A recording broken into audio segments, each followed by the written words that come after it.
Hello friends, welcome all of you. इस video के अंदर हम एचटेट पीजेटी फिजिक्स 2017 में जो फिजिक्स के क्वेश्चन आए थे उन्हीं के सॉल्यूशन को कंटिन्यू करेंगे। देखिए question, the order of number of molecules in 1 cubic metre of an ideal gas at normal temperature and pressure will be. Means कह रहे नॉर्मल टेम्परेचर एंड प्रेशर के ऊपर आइडियल गैस के 1 मीटर क्यूब में जो number of molecules होंगे उनका order बताइए। सो हमें पता होना चाहिए कि नॉर्मल टेम्परेचर एंड प्रेशर के ऊपर 1 मोल में कितने लीटर होते हैं, 22.4 लीटर होते हैं। और 1 मीटर क्यूब में कितने लीटर होते हैं, 1000 लीटर होते हैं। सो यहाँ से हम बता सकते हैं कि 1 मीटर क्यूब कितने मोल्स के इक्वल होता है, 44.6 मोल्स के इक्वल होता है। मीन्स हम कह सकते हैं कि 1 मीटर क्यूब में कितने मोल्स होते हैं, 44.6 मोल्स होते हैं नॉर्मल टेम्परेचर एंड प्रेशर पर। किसके? आइडियल गैस के। मीन्स आइडियल गैस के 1 मीटर क्यूब वॉल्यूम में नॉर्मल टेम्परेचर एंड प्रेशर के ऊपर 44.6 मोल्स होते हैं। और 1 मोल में कितने मोलिक्यूल्स होते हैं, एवोगेद्रो नंबर के बराबर, जिसकी वैल्यू कितनी होती है, 6.022 इंटू 10⁻23। सो हमें निकालना होगा कि 1 मीटर क्यूब में कितने मोलिक्यूल्स होंगे। 1 मोल में इतने मोलिक्यूल्स है तो इतने मोल में निकाल लेते हैं, वहीं क्या होंगे, नंबर ऑफ मोलिक्यूल्स होंगे 1 मीटर क्यूब में। सो इन 1 cubic meter number of molecules कितने होंगे, 1 मोल में इतने आते हैं। 44.6 मोल में कितने होंगे, 44.6 की गुणा इससे कर देते हैं। सो हम कह सकते हैं कि 44.6 मोल्स में कितने होंगे, इन दोनों की गुणा के बराबर होंगे नंबर ऑफ मॉलिक्यूल्स। सो वहीं से हम कह सकते हैं कि 1 मीटर क्यूब में कितने मॉलिक्यूल्स होंगे, इन दोनों की गुणा के बराबर। सो 44.6 गुणा में 0.22 इंटू 10⁻23, जिसकी वैल्यू कितनी आएगी, 268.58 गुणा 10⁻23। सो हमें इसका क्या निकालना है, ऑर्डर ऑफ मैग्नीट्यूड निकालना है। ऑर्डर ऑफ मैग्नीट्यूड निकालने के लिए जो हमें वैल्यू दी हुई होती है उसको हम कैसे रिप्रेजेंट करते हैं, n गुणा में 10⁻x। और यहाँ पर जो n लिखा होता है उसकी वैल्यू 0.5 से ज्यादा या बराबर और 5 से कम होनी चाहिए। बट ये जो वैल्यू है 5 से ज्यादा है तो हमें इस रेंज में लेके आनी होगी। सो इसलिए हमने इस नंबर को ऐसे लिख लिया और ये जो वैल्यू है वो इस रेंज के अंदर है। तब 10 की पावर जो ये लिखी गई है वो क्या है, इसका ऑर्डर ऑफ मैग्नीट्यूड है। सो इसका राइट आंसर क्या होगा, 10 की पावर 25। सो इस क्वेश्चन का राइट आंसर क्या होगा, सी इस क्वेश्चन का राइट आंसर होगा। अब देखिए next question, a body drop from a height capital H reaches the ground with a speed of 1.2 into में under the root GH। The work done by air friction is. Means कह रहे हैं एक body को drop किया गया है, कितनी हाइट से, कैपिटल H हाइट से, और वो ग्राउंड पे पहुंची है कितनी स्पीड से, 1.2 इंटू में अंडर द रूट GH। यहाँ पर कैपिटल H हाइट है, G acceleration due to gravity है। और कह रहा है वर्क डन बताइए by air friction is. Means work done बताना है एयर फ्रिक्शन के द्वारा कितना होगा। देखिए हम जानते हैं कि work done due to all किसके इक्वल होता है, चेंज इन काइनेटिक एनर्जी। और उस बॉडी को कैपिटल H हाइट से ड्रॉप किया गया है। मीन्स यहाँ पर उसकी इनिशियल वेलोसिटी कितनी है, 0 है। ड्रॉप करने का मतलब है जस्ट छोड़ा गया है। मीन्स उसकी इनिशियल वेलोसिटी 0 है, लेकिन जब वो ग्राउंड पे पहुंची है तब उसकी वेलोसिटी कितनी हो गई, 1.2 अंडर द रूट GH हो गई। मीन्स वो इतनी वेलोसिटी के साथ ग्राउंड पर पहुंची है। सो यहाँ पर हम work done due to all को क्या लिखेंगे, work done due to gravity plus work done due to air friction equal to change in kinetic energy. So final kinetic energy minus initial kinetic energy. Initial kinetic energy तो zero होगी क्योंकि उसकी velocity कितनी है, zero है। सो final kinetic energy कितनी आएगी, 1/2 mass into में वेलोसिटी का स्क्वायर। मान लेते हैं उसका मास कितना है, m है, तो m मास रख दिया, इंटू में इसका क्या कर देंगे, स्क्वायर कर देंगे। सो यहाँ पर work done due to gravity plus work done due to air इसके बराबर आ जाएगा। और यहाँ पर क्या होगा, 1/2 m एज इट इज रहेगा, रूट के अंदर GH है उसका स्क्वायर करेंगे तो GH आ जाएगा और 1.2 का स्क्वायर हो जाएगा। सो यहाँ पर हमें work done due to gravity निकालना होगा और यहाँ पर पुट करना होगा। देखिए mg जो फोर्स लगेगी बॉडी पर वो नीचे की तरफ लगेगी और बॉडी का जो डिस्प्लेसमेंट हो रहा है वो भी नीचे की तरफ हो रहा है। So work done due to gravity किसके इक्वल आ जाएगा, mg इंटू में कैपिटल H, फोर्स इंटू में डिस्प्लेसमेंट, और दोनों के बीच में एंगल 0 डिग्री है तो आप कोस 0 डिग्री भी लिख सकते हो। कोस 0 डिग्री 1 होता है। So work done due to gravity कितना आ जाएगा, mgh आ जाएगा। सो वही हमने यहाँ पर पुट कर दिया, mg capital H plus work done due to air equal to this.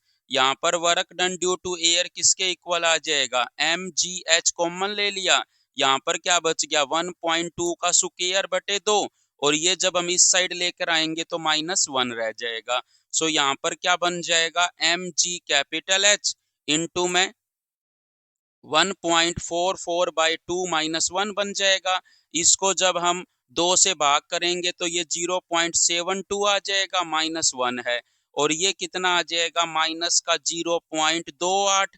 So work done due to air कितना आ जाएगा, माइनस का 0.28 mgh। सो इसका राइट आंसर क्या होगा, डी इसका राइट आंसर होगा। अब देखिए next question, a glass surface has refractive index 1.6 when a light wave is incident normally on it reflectivity will be. Means आपसे रिफ्लेक्टिविटी पूछ रहा है ग्लास सरफेस की कितनी होगी। एक लाइट वेव को ग्लास सरफेस पे नॉर्मली डाला गया है और ग्लास का रिफ्रैक्टिव इंडेक्स कितना है, 1.6 है। मींस ये मान लो ग्लास की कोई सरफेस है, इसके ऊपर लाइट को नॉर्मली डाला गया है और ग्लास का रिफ्रैक्टिव इंडेक्स कितना है, 1.6 है।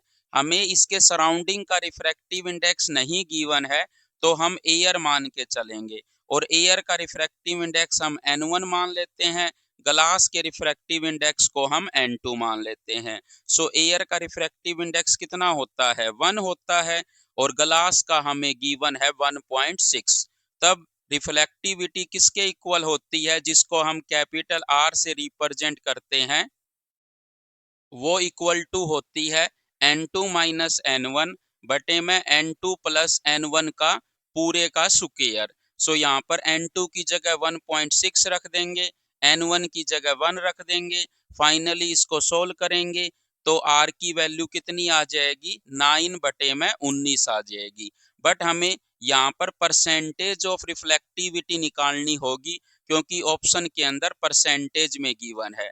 सो परसेंटेज ऑफ R निकालने के लिए इसको हम 100 से गुणा कर देंगे। सो हमें रिफ्लेक्टिविटी परसेंटेज में आ जाएगी और आंसर कितना आएगा, 5.32%। सो डी इसका क्या होगा, राइट आंसर होगा।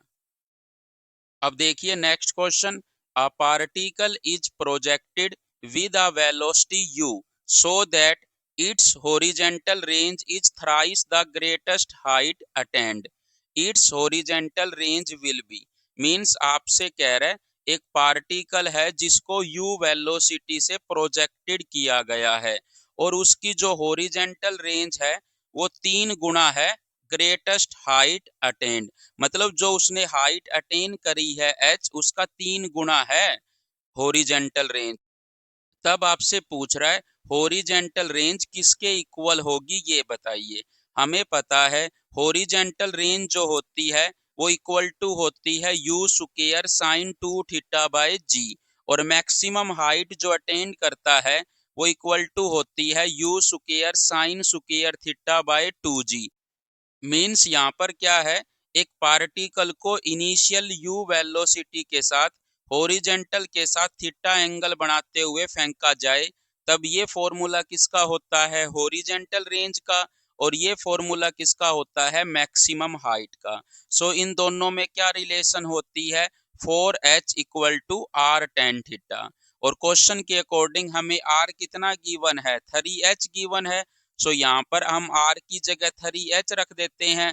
सो यहाँ से टेन थीटा किसके इक्वल आएगा, 4h बाई आर, और आर की जगह 3h रख देते हैं, h से h कट जाएगा। सो टेन थीटा किसके इक्वल आ जाएगा, 4/3। और हमें हॉरिजेंटल रेंज पूछ रहा है, मींस आपसे इसकी वैल्यू पूछ रहा है क्या होगी ऑप्शन में। सो यहाँ पर हमें साइन 2 थीटा की वैल्यू निकालनी होगी और वो यहाँ पे पुट करनी होगी। यू स्क्वायर बाय जी तो सभी में है, बट हमें साइन 2 थीटा की वैल्यू निकाल के यहाँ पे रखनी होगी और देखना होगा कौन सा ऑप्शन सही है।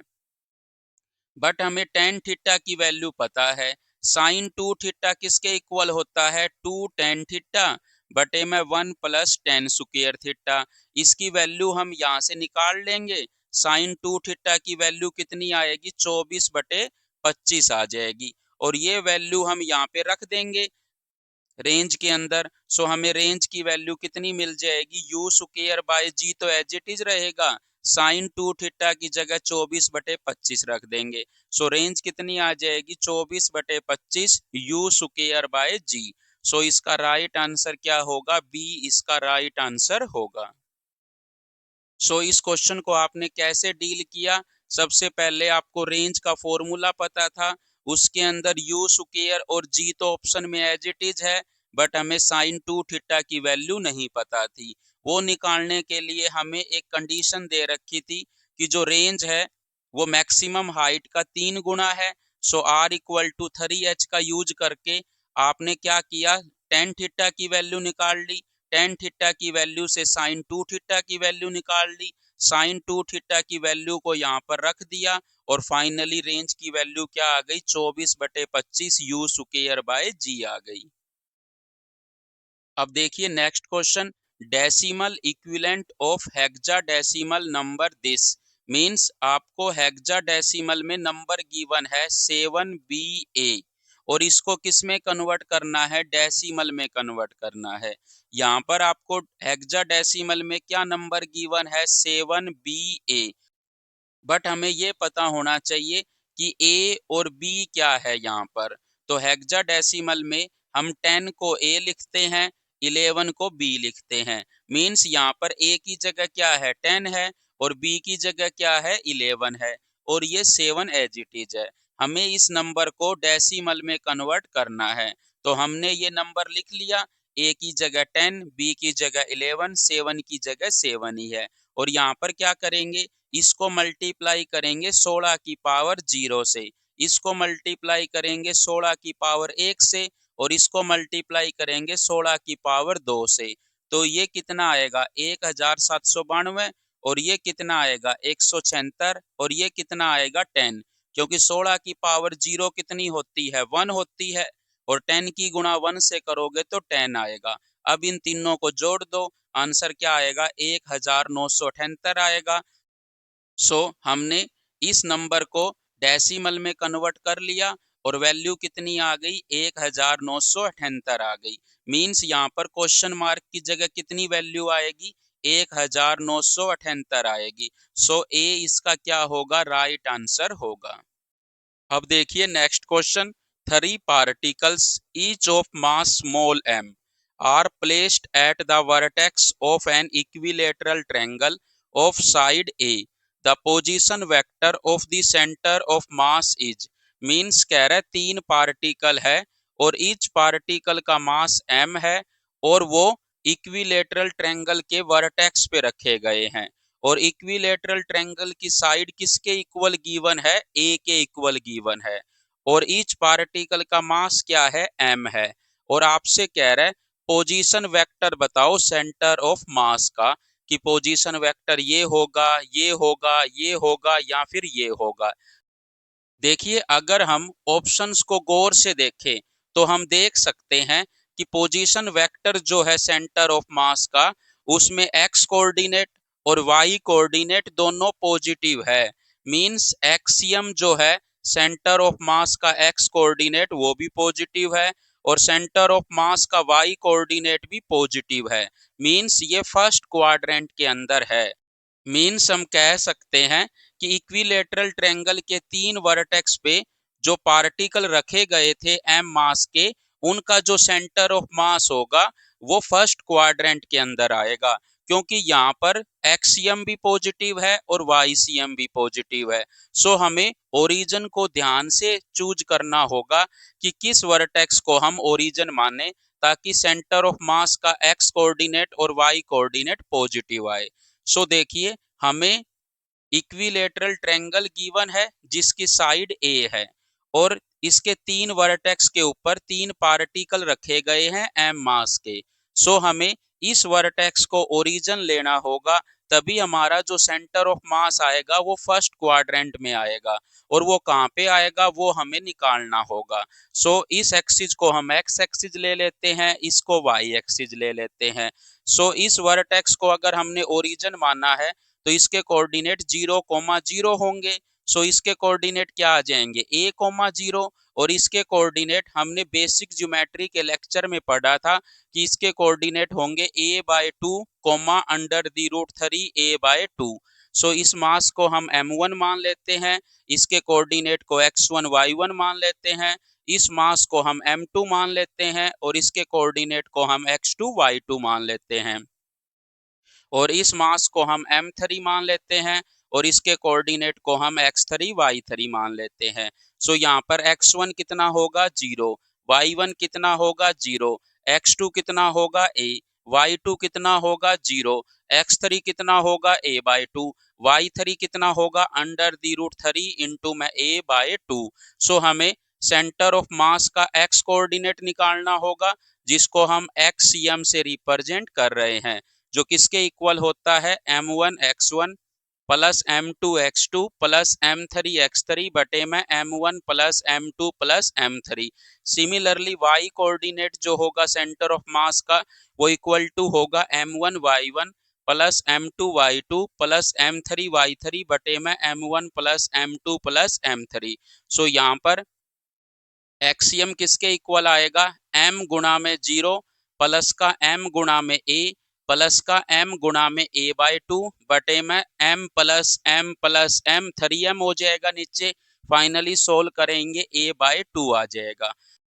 सिमिलरली YCM किसके इक्वल आएगा m गुणा में 0 प्लस का m गुणा में 0 प्लस का m गुणा में √3 a/2 बटे में 3m, जो किसके इक्वल आएगा a/2√3। सो इसका x कोऑर्डिनेट कितना आएगा सेंटर ऑफ मास का a/2 और y कोऑर्डिनेट कितना आएगा a/2√3। सो हम कह सकते हैं कि यहाँ पर इसका सेंटर ऑफ मास होगा।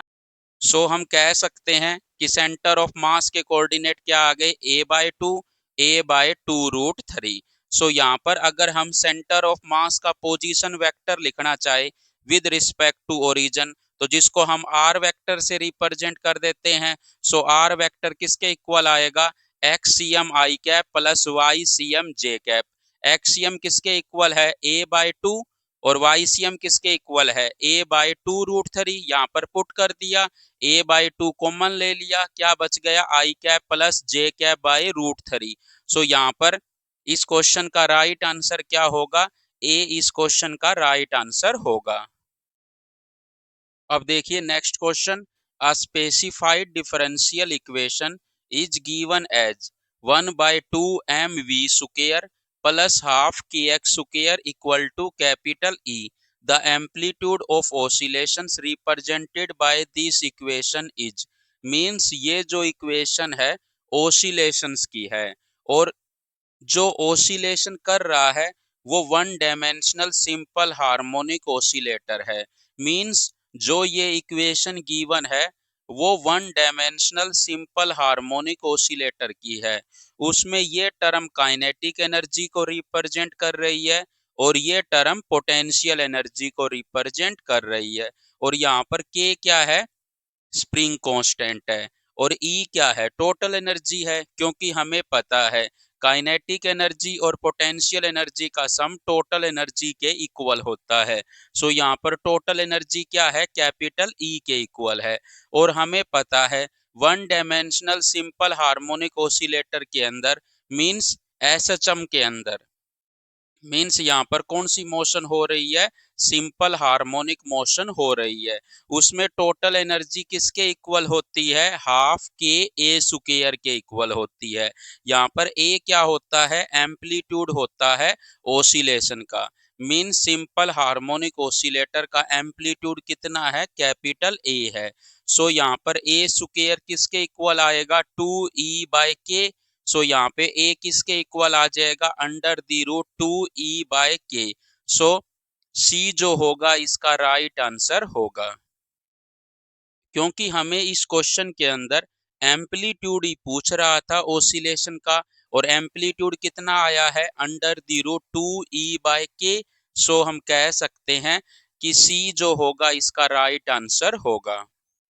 अब देखिए next question, a TV tower has a height of 100 metre, how much population is covered by the TV broadcast if the average population density around the tower is 1000 per kilometre square.